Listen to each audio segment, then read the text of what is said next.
मुस्लिम समाज में एक बिरादर होती है सैफ़ी। सैफ़ी का जो पुश्तैनी काम होता है, जिनका वर्क होता है, या तो वो लोहे का काम करते हैं या लकड़ी से विभिन्न प्रकार के आइटम बनाते हैं। पिछले दिनों लोनी में जो एक घटना हुई है, एक बुज़ुर्ग के साथ मारपीट हुई है, वो भी उसी बिरादर से ताल्लुक़ रखते हैं जो लकड़ी का काम करते हैं या लोहार का काम करते हैं। लेकिन इस वीडियो वायरल होने के बाद कई नेशनल टेलीविज़न पर, कई सोशल मीडिया पर आपको ऐसी खबरें सुनने को मिल जाएंगी कि ये तावीज़ का काम करते थे, यानी उनके साथ मारपीट हुई, उनकी दाढ़ी काटी गई। वह मुद्दे से घटना पूरी तरह से अलग करके एक दूसरी दिशा में मोड़ दी गई है। इसमें कितनी सच्चाई है, 400-500 किलोमीटर दूर बैठा व्यक्ति इसमें क्या सही बात बताएगा, नहीं बताएगा, लेकिन पड़ोसी जो होता है वो सबसे बेहतर बात बताएगा। मैं अनूप शहर के उसी जगह पे हूँ जहाँ पर अब्दुल समद सैफ़ी रहते हैं। मैं बात करता हूँ उनसे कि वो कितना उनके बारे में जानते हैं। क्या नाम है आपका?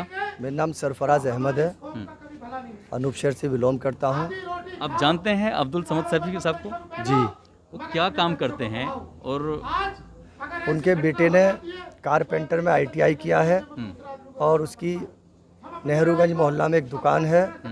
वहाँ से हमारे सूफ़ी समद साहब बैठ के अपना टाइम देते थे बेटे को, बाकी वक्त में इबादत करते थे। बहुत भले इंसान हैं, शहर के सारे लोगों के सुख दुख में साथ रहते हैं।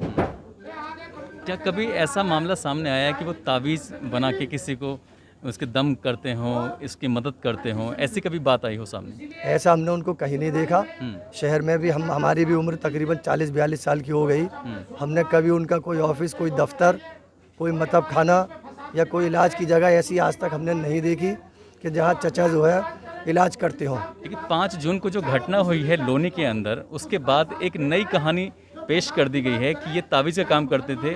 कुछ लड़के नाराज़ थे, उसमें हिंदू समाज के भी हैं, उसमें मुस्लिम समाज के भी हैं। जब ये तावीज़ ने अपना उल्टा काम कर दिया तो इस बात को लेकर वो नाराज़ हो गए और उन्होंने उनकी पिटाई कर दी। नहीं, ये सब बेबुनियाद बातें हैं। चचा से हमारी बात हुई थी। चचा ने बताया कि लॉकडाउन में, कोरोना काल में एक डेथ हो गई दिल्ली में। मैं उसमें नहीं जा पाया। उसके बाद में जब ये थोड़ा सा हालात सामान्य हुए तो मेरा उस मौत में मुझे जाना हुआ। वहाँ मेरे साथ जब मैं मौत में गया तो उसमें ये घटना मेरे साथ घटी। आप उन्हें कैसे जानते हैं? क्योंकि पूरी घटना के एक ऐसे चश्मदीद हैं जिन्होंने ये बात समाज में लेके आए। 5 तारीख की ये घटना थी और ये 14 तारीख को घटना पूरे हिंदुस्तान में फैल गई। आपने कैसे मतलब उन्हें जानते हैं? देखिए, मैं 6 तारीख को मंडोली था, दिल्ली जी। मुझ पे फोन आता है लोनी के शहीद नगर से किसी जुम्मेदार का कि आप आ जाइए, घटना हो गई है। मैंने क्या हो गया कि फोन पे बताने के लिए आप आ जाइए। वो आदमी मौजूद है, मेरे मोबाइल की कॉल देख लीजिए, उस आदमी का फोन आया नहीं आया, वो जुम्मेदार लोगों से मालूम कर लीजिए।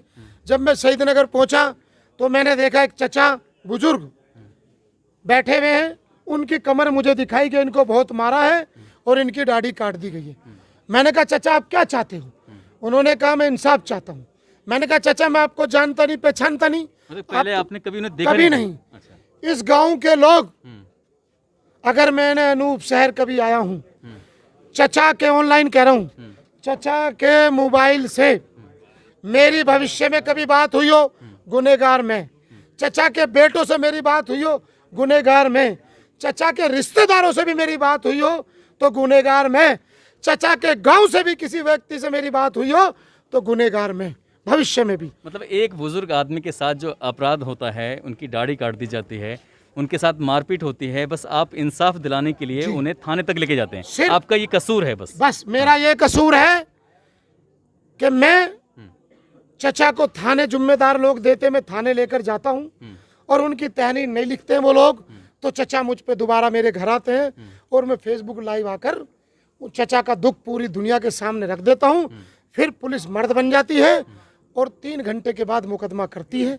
5 तारीख को नहीं करा, 6 को नहीं करा, जब 7 को लाइव आया तो फिर मुकदमा किया। एक बात जो लगातार चल रही है, उस आरोपी का नाम परवेज गुज्जर है। तो यहाँ थोड़ा सा हिंदू और मुसलमान वाला जो नाम मिक्सअप हो रहा है, इसको लेकर कन्फ्यूजन की स्थिति बनी हुई है और इसी का सहारा बाकी और नामों में भी ले लिया। देखिए, मुझे मीडिया से आप अच्छे आदमी लगे क्योंकि कुछ मीडिया उलझा रही है। चचा को तो मैं इसलिए मीडिया के सामने नहीं आने दे रहा था, मैं खुद ही, इनके बच्चों ने मना किया था। इसलिए मना किया था कि हम लोग को सांप्रदायिक माहौल बिगाड़ना ही नहीं चाहते थे, हम लोग इस फसाद को होने ही नहीं देना चाहते थे।